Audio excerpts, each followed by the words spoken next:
So welcome to the first iteration of the Embers of Insight webinar series. Really excited to get this going with the Great Plains Fire Science Exchange. Over the last 3 years of the Canadian Prairies Prescribed Fire Exchange being an organization, we've had the opportunity to work with a lot of really experienced fire practitioners, and we've learned a lot along the way, and we're finally in a position to be able to share that with you. So thanks so much for joining us. Super excited that Rick could be our first speaker. Rick has just this year completed successfully his 50th season, boots on the ground in fire operations. Maybe I should say he suffered through his 50th season.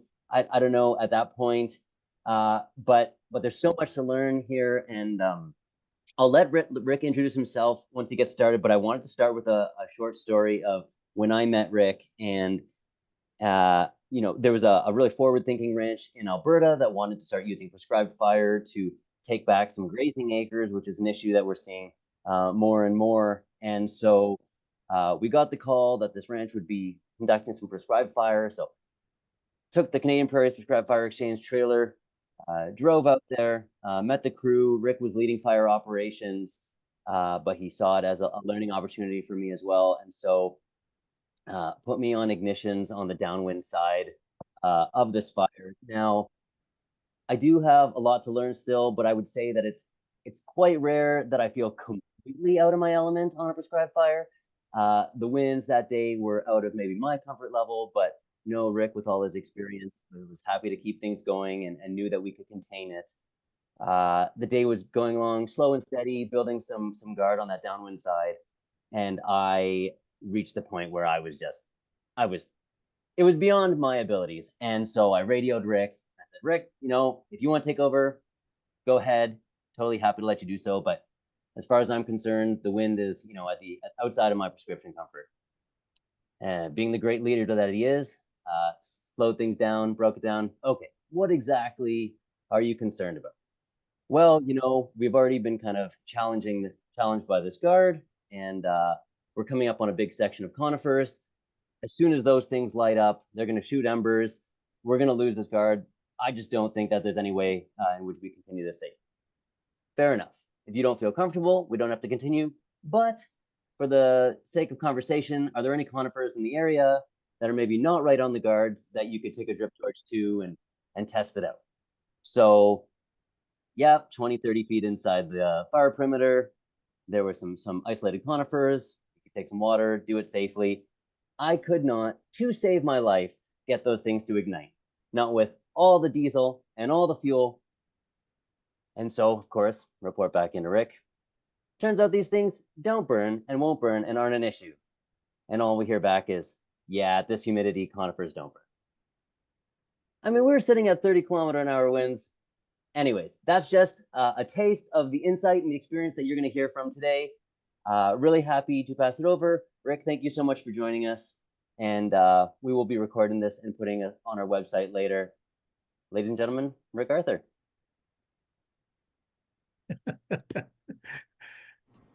Good afternoon, everyone. I hope everyone's well. I'm just going to share my screen here, but there's a poll quizzes thing here.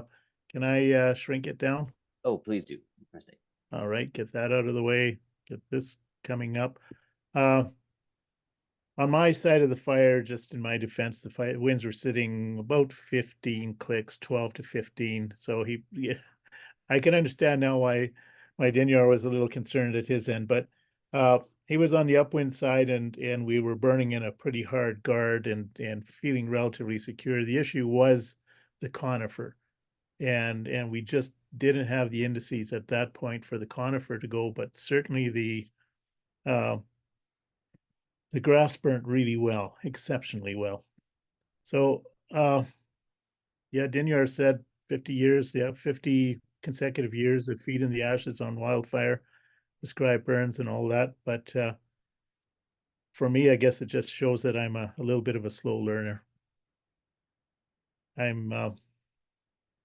There we go. So I'm going to bring my presentation up here and we'll get right into it. There. should be good. Can you see that? Yes, we can. Didn't you? Looks good, Rick. All right.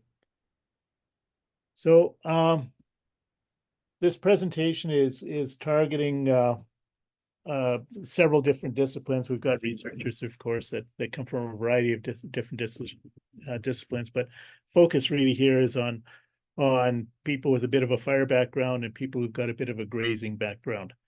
The issues are directly linked. You've got a lot in common. We've heard a lot about 2023 as being the worst fire season ever, so I've got to go off on a little bit of a tangent. I would suggest that it was the worst in recent history based on fire stats, but there's a lot of other sources that we have to look at. We have to look at some of the older journals, historic photos, oral tradition, lots of journals out there from our early pioneers, explorers, lots of tree rooting information out there, interviews, some of the older forestry inventory maps, aerial photography, and the rest. This image here is from Jody Axelson's thesis, historical stream flow variability in the South Saskatchewan River inferred from a network of tree ring chronologies. And what Jody managed to capture was basically through tree rings a lot of the wet and drought dry periods. So the orange areas you see are multi-decadal droughts going back in time. This first line is the 25th percentile, and that line drops us down to the 10th percentile. So those are, in my mind, representing very severe drought seasons. What we know, if we do a quick comparative analysis, we know that in Alberta here, the early 80s, pretty bad year, 3 years in a row, 4 years in a row. And it pretty much captures those. 1968 was a really big fire year. Late 1910s, the mid 1940s, we'll go through the dirty years and about a 25-year drought. 1909, 1910 was a little bit of a blip. You don't see it recorded here that well, but there is a dry year or two in there. 1840s to early 1880s, about 40 years, and we've got documentation from Palliser, Paul Kame, and a number of others. 1870s to early 1890s, roughly 40 years of predominantly drought. HBC and Fiddler, Peter Fiddler, and also record that info. The 1780s to early 1880s, 40 years of predominant drought. 1750s to 1910s, 10-year droughts. The 1600s overall look pretty normal, or average at least. And then when we get into the late 1400s, early 1600s, almost 100 years of, or 130 years of largely predominantly drought conditions. So if we think we've seen the worst, or this was the worst year, I think we can look ahead or look behind us, so we can look ahead and say, no, we've still got a lot of bad times to come. And our climate does vary considerably. Some notes from journals. The Edmonton House, on April 27th, a large fire burned all around us and burned on both sides of the river. Early spring fire season, snow goes early.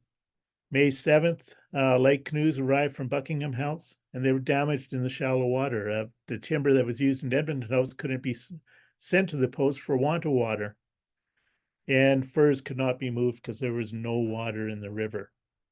For those of you who are familiar with the North Saskatchewan, I grew up in the Edmonton area and then periodically visit back. I've never seen that river so low that you cannot canoe on it. Not sure if anyone else can speak to that. 1909, like you said, 1910 was the was just a little bit of a blip on that graph, but 1909 was the last of the Great Prairie Fires, starting in early October in around present-day Hannah. Winds drove it west towards Kimberley, Saskatchewan, and north towards East Edmonton, about that Highway 1314 range. Burned roughly 14.5 million acres in 3 days.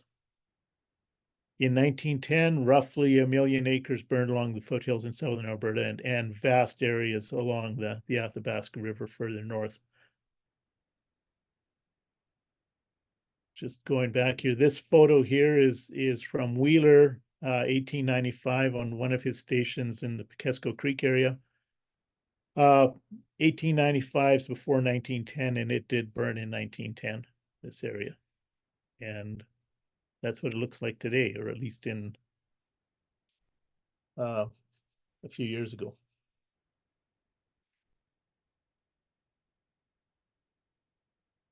This is 1895 again, Wheeler. The Knob was the name of the station. There was a forest reserve boundary survey in 1910, and Edgecombe, who was the forester that was looking after that particular area, said that repeated fires have devastated the eastern slopes, and the forest type consequently was altered and areas eroded. He estimated 60% of the forest reserve had been fire swept in the 60 years since 1850. And you can see all kinds of evidence of different fire patterns here. So we're in the upper foothills, sub-eco region. That's the Elbow River, the upper end of the Elbow River, and you can see the fairly significant disturbance down in the gravel bars at the bottom from recent floods at that time. The oldest known stand that were of a stand origin of anything in the Elbow watershed that we're aware of right now is about 1685. That's 2007. And then we went back again after the significant flooding in 2014. And you can see the gravel bars and everything are heavily damaged. This type of disturbance becomes very evident on the repeat imagery when you have long periods of in between major flood events, but the flood events often look very similar. Getting a little closer home, this black boundary and the white boundary is the OH, or the OH Ranch Heritage Rangeland, and then the black boundary, which does go up in around the top of the white, is the Tongue Creek Ranch. This area is characterized by two different sub-ecoregions, the foothills parkland and the montane. When they were created, or when these sub-ecoregions were developed, they really looked at elevation and latitude as drivers, but the frequency of disturbance history was not brought into the creation of these. When you start looking at the sub-ecoregions closely, you can really see that they've got a significant difference in those sub-ecoregions and the disturbance patterns.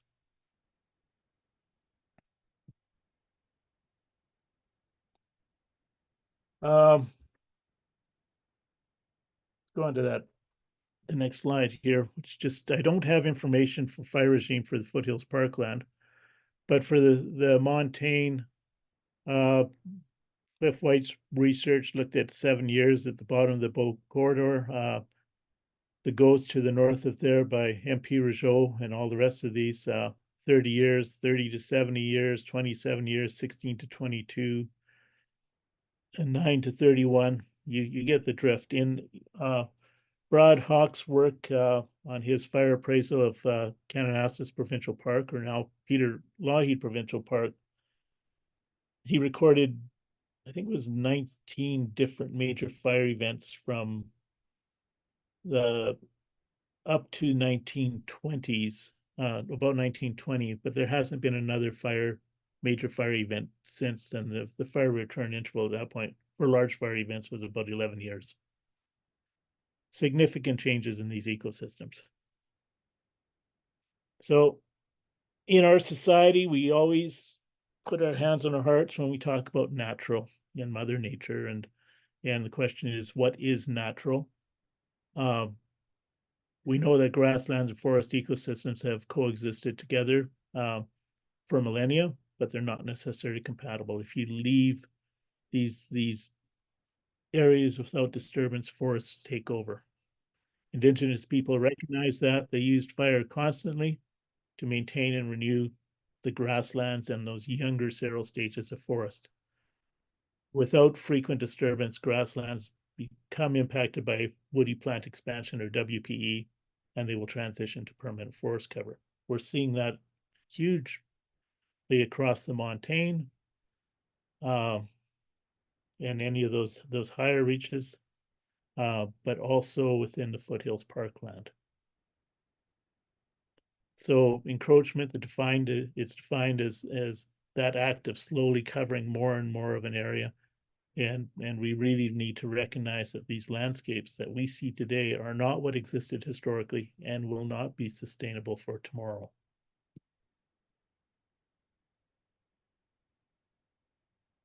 A few more examples. And what I'm going to do is try to do a little bit of crossover between looking at the forest fuels and the density that they have, as well as looking at some of the changes on rangelands or outside of the historic and traditional forest reserve areas or forest protection areas here in Alberta. So Wheeler in 1914 took the shot of Castle Mountain. This is in the South Castle Valley. The station was called Castle West. When you zoom in, and they're really high resolution images, when you zoom in on these, you can't see a whole lot of black sticks on those slopes. There's virtually any, and that's a good indicator that we have frequent fire burning there, keeping the trees small and renewing them. You do start to see a little bit of growth coming up on them. You can see some regen coming in. This area did not burn in 1910.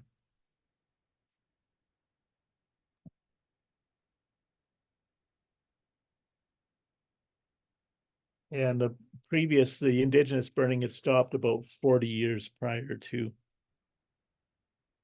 In 2005, we went back and took this photo. The South Castle Valley had burnt in 1932, exceeded in lodgepole pine right across, and you can see those slopes have filled in. But in 2002, there was a very late heavy snowstorm, late spring snowstorm in early June. It caused extensive damage. And when you zoom in, you can see a lot of that. And this goes across entire valleys. We also have areas where there's extensive wind damage now, going as far north of the Edson area all the way right down to south of Calgary and the foothills. That fuel loading is phenomenal when you start looking at its flammability. And if you think of the Keno fire in 2017, extensive beetle damage, probably snow damage in there, years of buildup, and then a fire under very severe indices. This is kind of into the wildland urban interface. This is Bragg Creek in 1926. I found some aerial photos that had been taken, vertical aerial photographs taken by the National Air Board or the Canadian Air Board, the beginnings of they eventually became the Canadian Air Force. But they were using World War I vintage aircraft and trying to determine if there was a civilian use for aircraft. And they took these photos that I made into a bit of a panel. And that's Bragg Creek today. So considerable amount of development, lots of fuel loading, and a significant change from the fuel loading that we saw in the past. Outside of the forest reserve, this is the Pritis area south of Calgary. And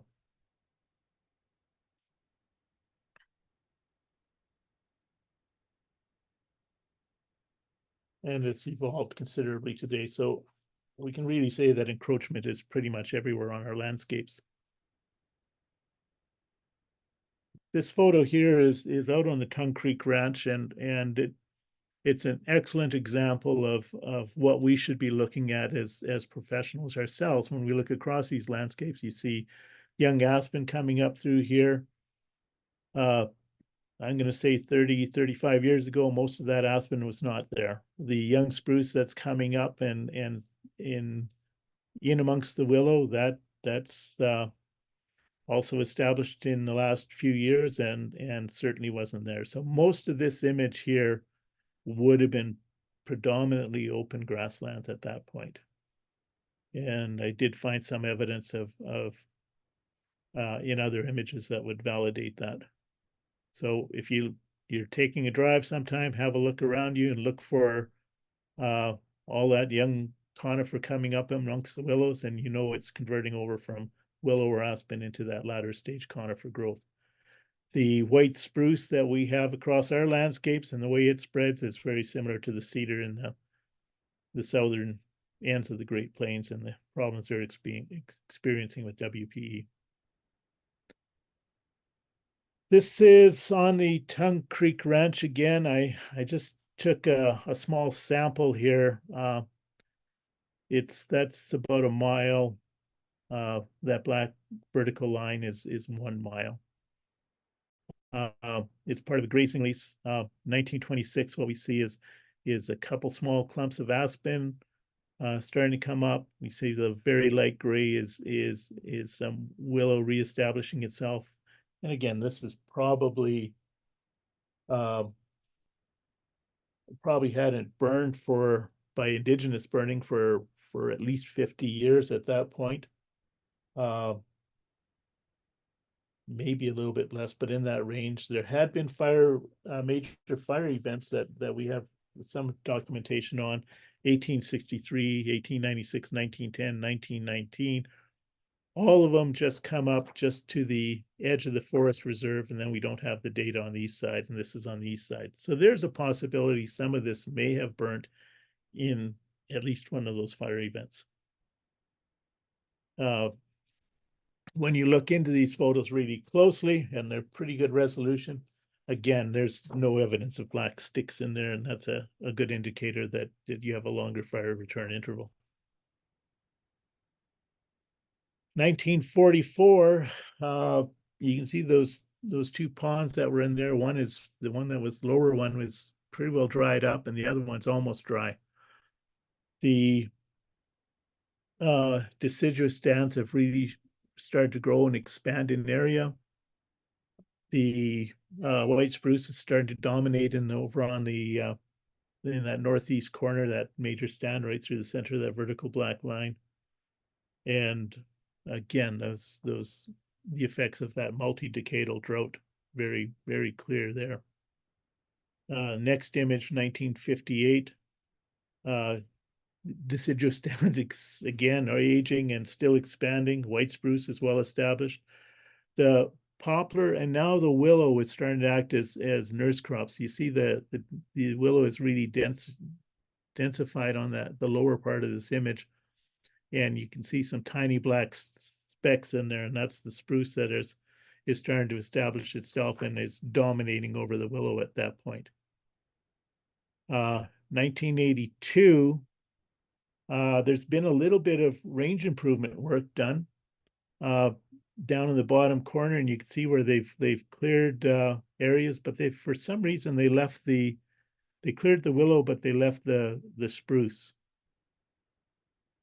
In the upper corner, on the east side, spruce is now pretty dominant on that one part of the stand, and you can see across the northern stands, spruce starting to co-dominate through the aspen.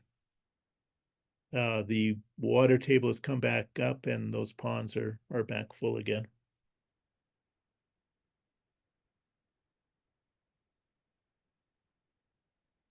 By 2022, some harvesting has occurred on that stand up on the east side. The rest of it, the spruce is starting to dominate or co-dominate at the very least, without ongoing maintenance. the areas that were done through range improvement, basically clearing and piling the willow, have been lost. And the spruce that was left behind acts as a seed source and really helps to spread in those areas that were slightly disturbed. You got any questions at this point?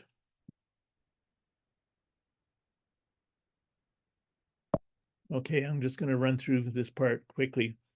What I did on the Tongue Creek Ranch is I created a map looking at the existing vegetation cover and a very coarse inventory of mature deciduous coniferous, willow, pure coniferous, pure deciduous, brush, grasslands, and healthy range.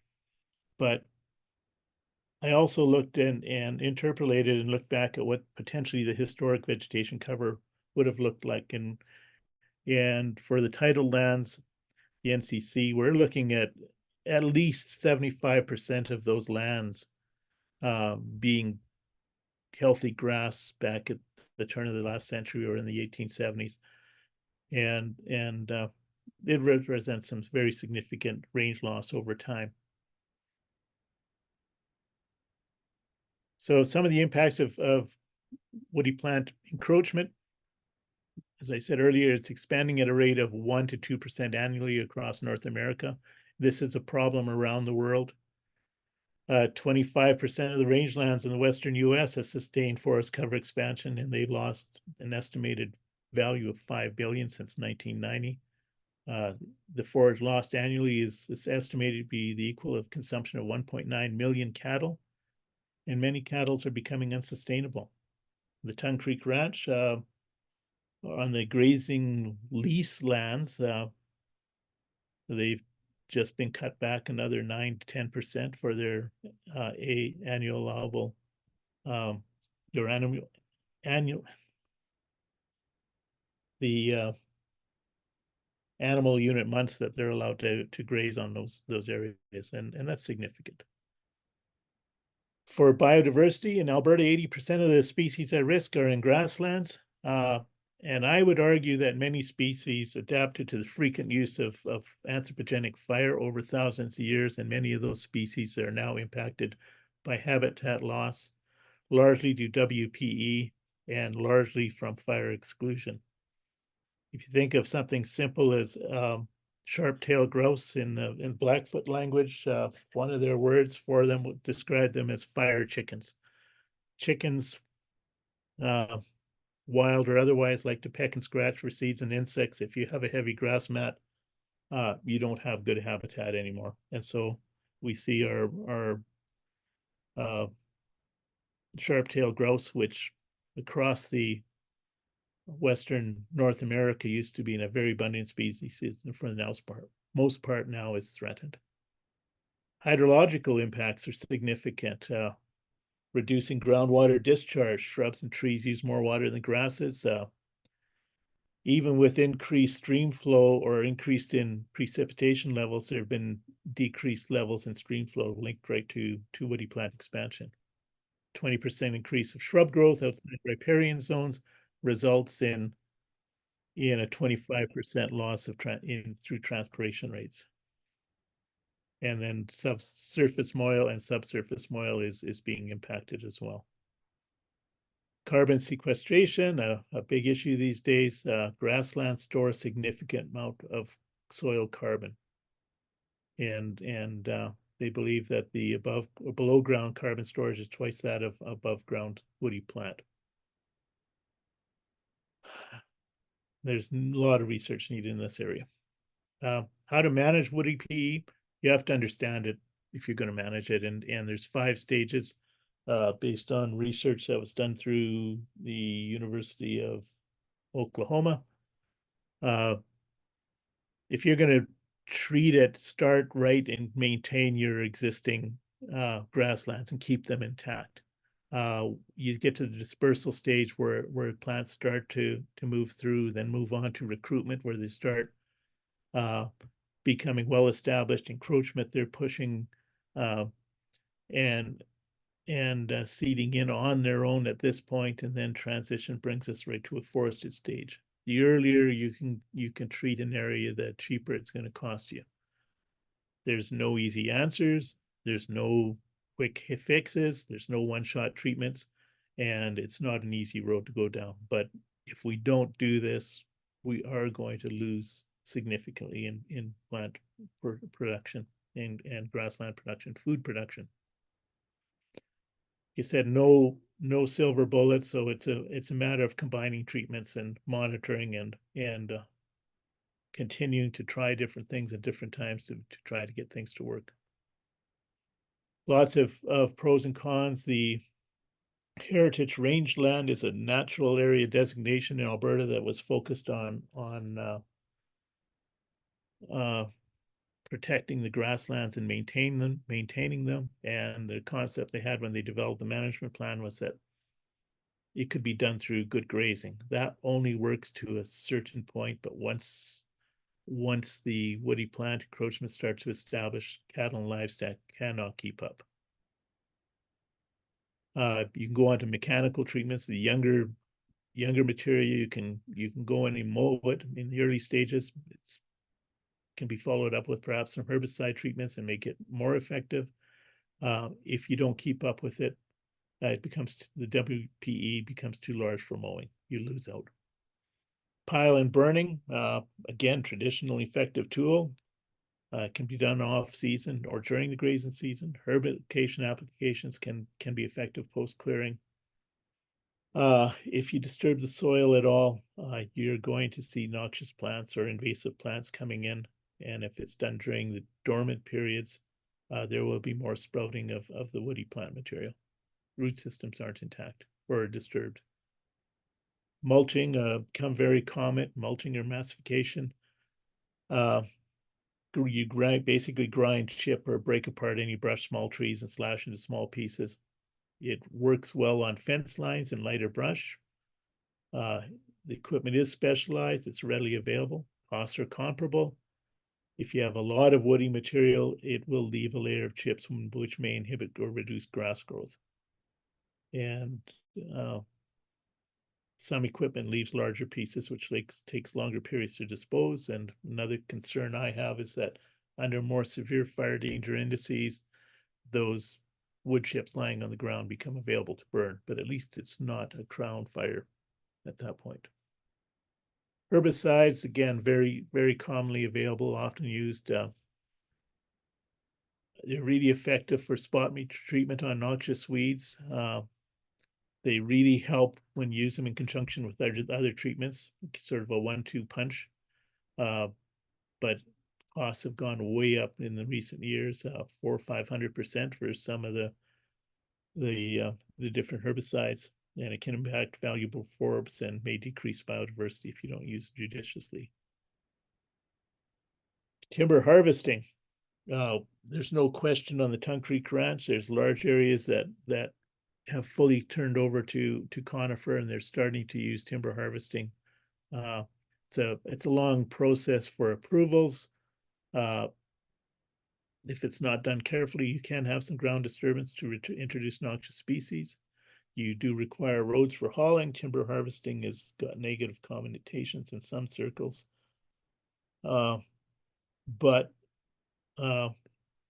in that heavy conifer, you've got very limited alternatives for restoring forest cover to a younger age class. There's only one way I can see to remove it, and that's through timber harvesting, unless you go to a high intensity and likely high severity prescribed burn or wildfire. I don't think anyone really wants to go that route.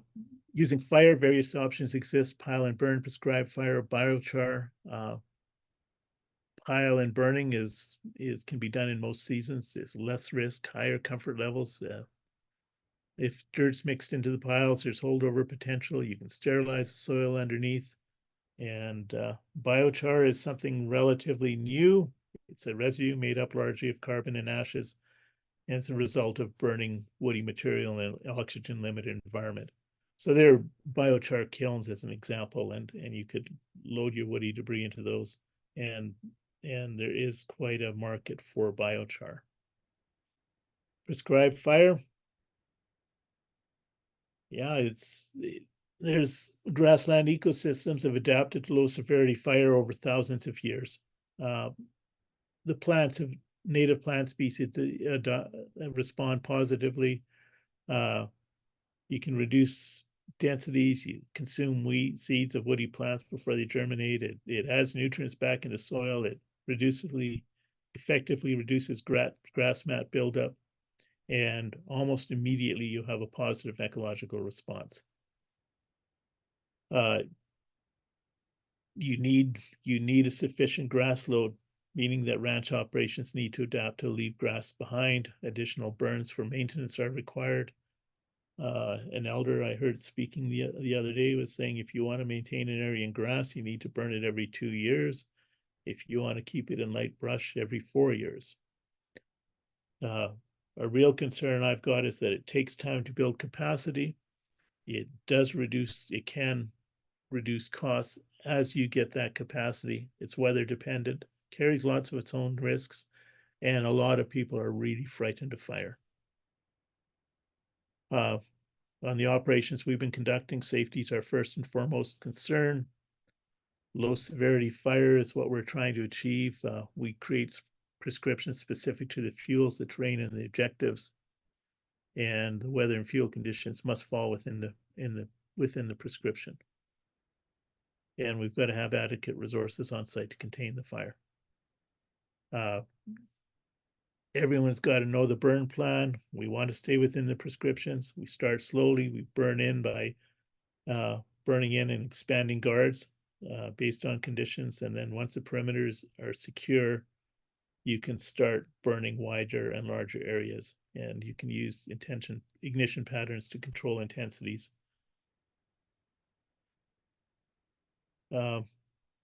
Just an example of a prescription, 100% cured grass, assuming 3 tons per hectare. Usually you can get that, sometimes a bit more, sometimes a bit less. Flat to gently rolling terrain, max temperature of 20 degrees, minimum RH 15%. And winds about 15K an hour. Fire intensities will determine if you can burn safely and securely. You may find that fuels are responding differently than what you're seeing for fire danger indices. Part of it could be related to the time you're burning aspect, just the amount of heating and drying that has occurred on that particular slope. Once you have a good wide secured guard, you may have increased winds. You might be able to burn in those winds if your guard is secure and you don't have ember carrying fuels. But you have to judge each of those at that point. I like to develop a go-no decision matrix for outputs and inputs going in. And that just gives you some examples of go and no-go situations. Smoke management, big issue here for Foothills.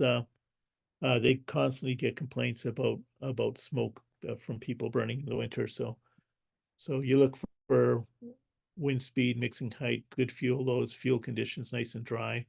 All those general, but smoke management is a real issue in any prescribed burn planning today.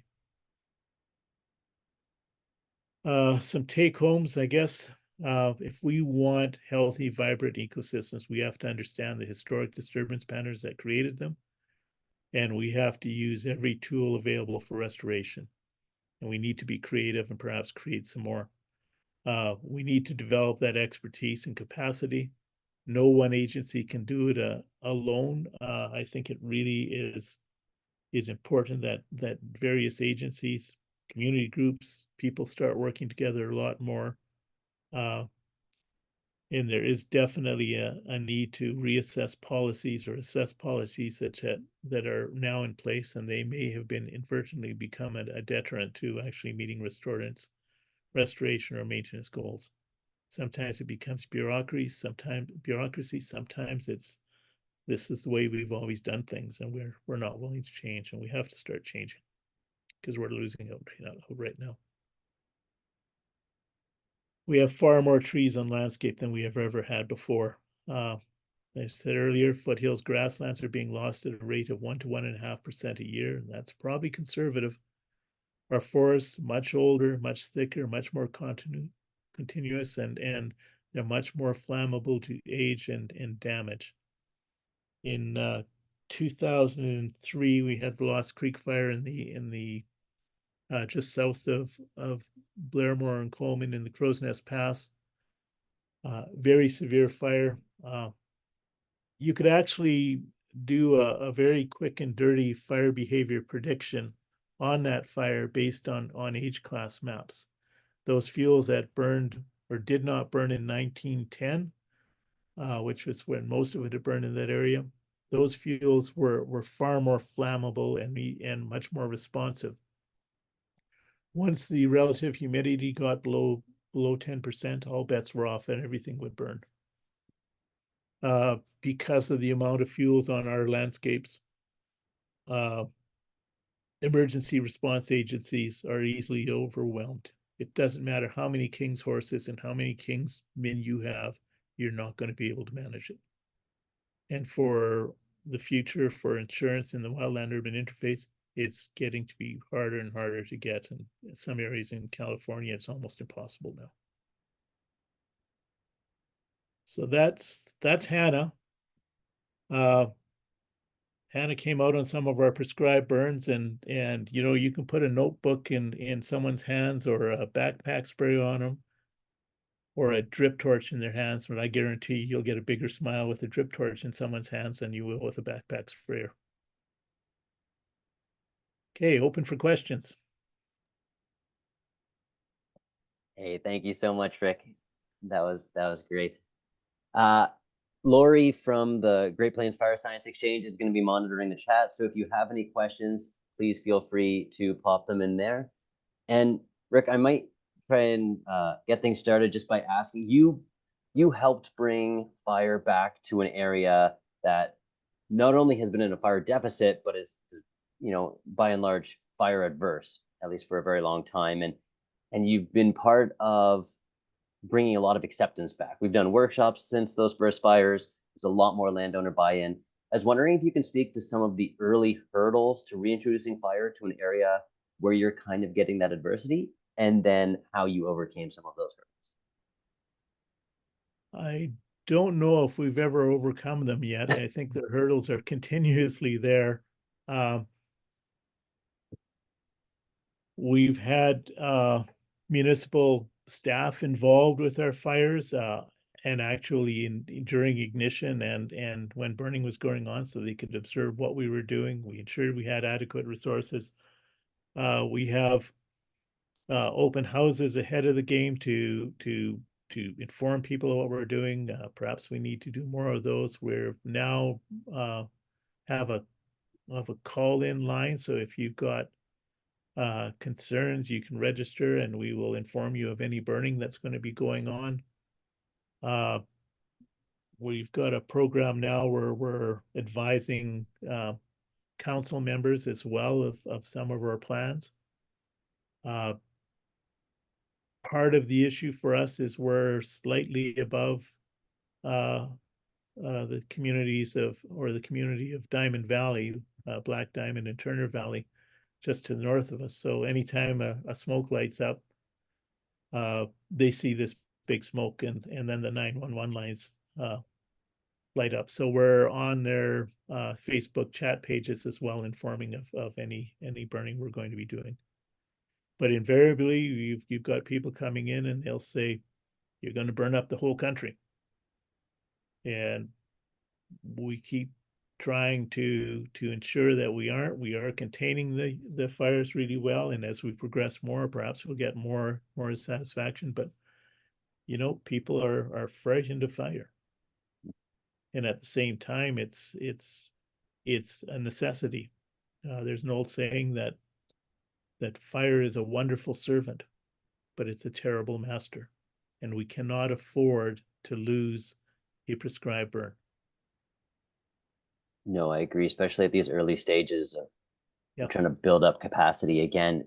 But you know, as much as you've had people speak out against the work you're doing, I know firsthand that a lot of the neighbors there have been asking how they can get involved and how they can actually start applying prescribed fire. So, what do you see as the future of prescribed fire in that area, and how can capacity continue to increase, with the exception of you just leading a lot more burning out there? I think it's just more exposure to burning and getting involved in burns. Like if there's some proposed burns in your community, uh, or you're doing the burns, invite people to come on out and participate as volunteers, as observers, uh, get their feet in the ash and help them to understand the not only the amount of preparation that's going into these burns, the equipment you've got on site, but also the care in what you're trying to achieve.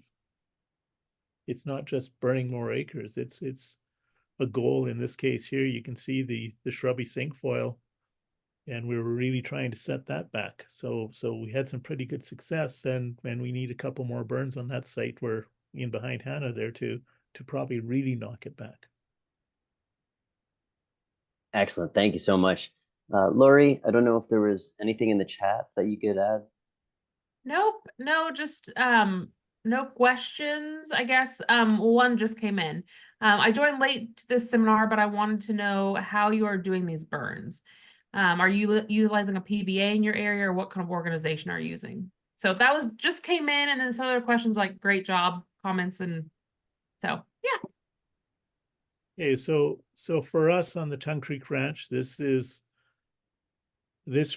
prescribed burning on private land. It's sponsored privately and being conducted as a trial to see if it's going to give the results that the ranch owners want to see. We've got no government funding. We've got no government equipment. We borrowed some equipment from the Canadian Prairies Prescribed Burn Exchange, and we really appreciate that, as well as the experience that Dinyar and others can bring to us, and the more we burn together, the more we learn.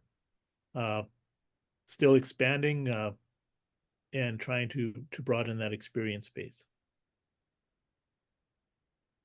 And also, you hired some local First Nations groups to come out as type twos, correct? That's right. We've hired boat fire crews. Again, some of the First Nations people have experience in fire crews, some do not, but are interested. So in part, I really like to get First Nations people out with us. I've done a lot of research on historic Indigenous burning and second order fire effects, what they were achieving, and my belief is that 500 years ago, the First Nations had a far better understanding of second order fire effects than we have today, bar none.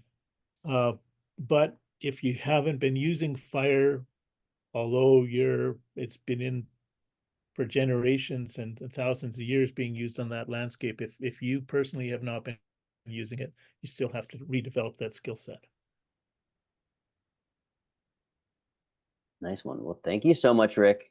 That was a great lunch hour chat. I'm going to reshare the poll because I think a bunch of people came in late and just want to know where everyone's coming from and what their experience levels are. Rick, thank you so much for joining us. Really appreciate you sharing. That's an incredible amount of research that you put into this presentation. We do have it recorded, and we'll be sharing this presentation on our website, and I know Lori will be doing the same. And just wanted to remind everyone that we're going to have another webinar on Tuesday, March 5th. Brad Elder from the States, an incredibly experienced fire practitioner who unfortunately had a burnover incident a couple years ago. And so he's going to be talking about his perspective, what happened, what saved him, and what could have been different. So we encourage you to register for that. It's on our Facebook page, our website, and we'll be sharing it as well via email. So thanks everyone for joining. We'll stop sharing the poll or stop collecting the poll. And Lori, your question of did more Americans show up? Maybe they did, but they didn't click on the poll. Darn. I thought I recognized some familiar faces, names. Thank you very much, everyone. Enjoy the rest of your lunch hour, and we'll see you next time.